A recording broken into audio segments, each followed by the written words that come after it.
فتح کی خوشخبری۔ کہتے ہیں ملک عرب کا ایک بادشاہ بڑھاپے کی عمر کو پہنچ گیا تھا۔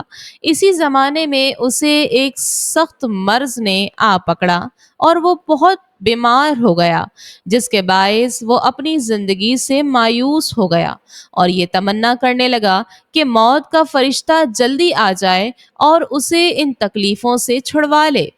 انہی دنوں میں میدان جنگ سے ایک سپاہی نے اس کی خدمت میں حاضر ہو کر اسے یہ خوشخبری سنائی کہ حضور کے اقبال کی یاوری سے ہمارے فوج نے دشمن کو شکست دے کر فلاں علاقے پر قبضہ کر لیا اور اس علاقے کے باشندے سچے دل سے حضور کے فرما بردار بن گئے۔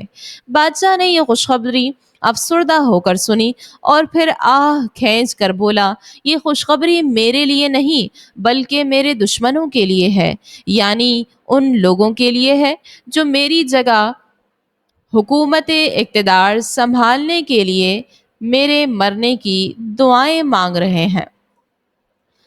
شیخ سعدی نے اس حکایت میں انسان کو اس کی آرزوؤں کے انجام سے آگاہ کیا ہے۔ انسان کیسا بھی صاحب اقتدار بن جائے، اس کا انجام فنا ہے۔